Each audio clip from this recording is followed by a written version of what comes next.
आज यो सामग्री बौद्धिक जमघट आज यहाँ नेपाल जन्म भएको छ। साक्षात ब्रह्मजी ब्रह्म विष्णु महेश्वर यहाँ उपस्थित हुनुहुन्छ। म कति भाग्यवान। अझ यस महाकाव्यका नायक नायिका धेरै भाग्यवान हुन सक्छ। भगवानको आशीर्वाद लागेछ भने यो महाकाव्यको उपनायक फणेन्द्र महाकाव्यको जुन परिकल्पना यथार्थमा परिणत हुन सक्छ। आज लक्ष्मण रेखा यतै वरिपरि फणेन्द्र यतै वरिपरि घुमिरहेका छन् र अझ त्यसमाथि पनि यो परमेश्वरको माता सरस्वतीको आशीर्वाद रहेछ। आज साक्षात मेरो परम पूजनीय गुरु दयाराम श्रेष्ठ जुन प्रमुख अतिथिको रूपमा आज यो संयोग गर्यो।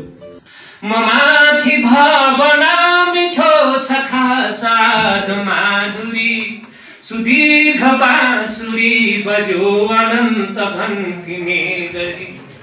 जहाँ छ भावना नयाँ त्यही ससिर्जना नयाँ।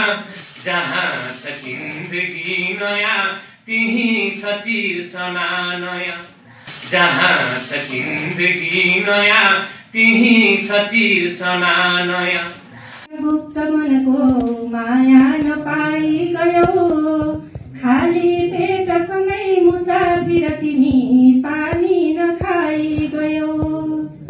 छोरो सानो छ है भनेर किन खै फर्किआई गयो। एउटा गीत नयाँ रचेर सुरमा केही नगाई गयो। उल्टो शङ्ख बज्यो गरिब घरमा सङ्गीत उल्टै बन्यो। मेरो काँध चढेर लास सुतको टाढामा जाउँ भन्यो। धरतीको धमिलो विकार सरियो पानी नखाउँ भन्यो।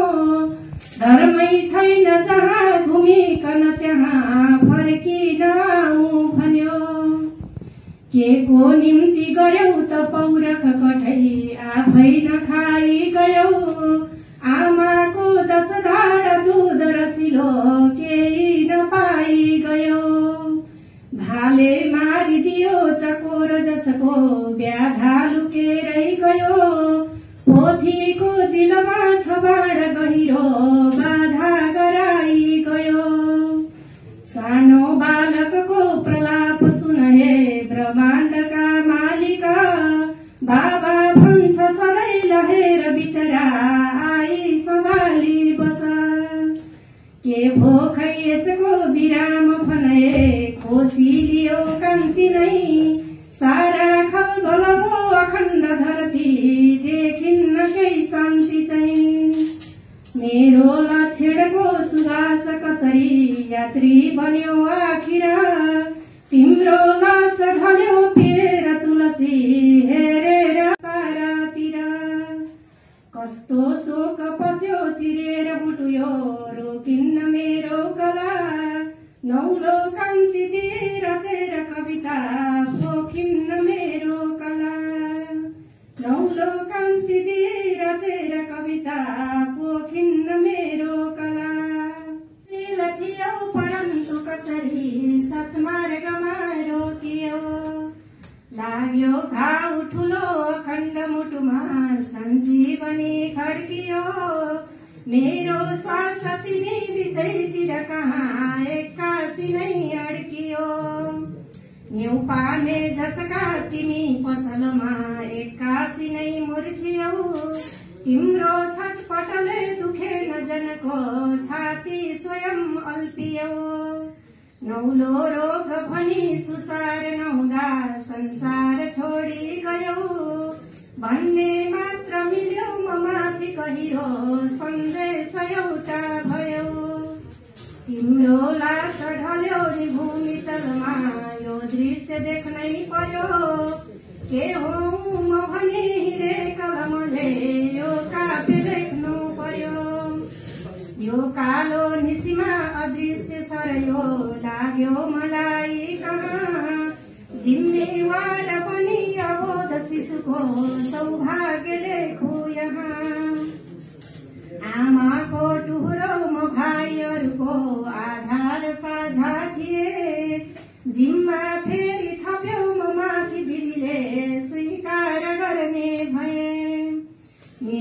छैन कुनै विराम भगवान हान्छौ मलाई किन मेरो मान तथा भार सुख यो लिन्छौ उठाई किन तिम्रो माइतमा सबैजना मिली रोएर बस्छन् कतै तातो आँसु पिएर खण्ड मुटु धोएर बस्छन् सधैँ यो सानो कलिलो मुना र हरिलो बाबा भनी हेर्दछ मेरो चित्त चिरी सधैँ विरहको सङ्गीत यो भर्दछ तिम्रो तस्बिरमा बिहान उसले खाना लखाऊ भनी हालिदिन्छ कठै सुसार ममता माया पुकारी अनि मान्छेका मुखमा यताउति सधैँ बाबा भनी हेर्दछ मेरो अन्तरमा छ घाउ गहिरो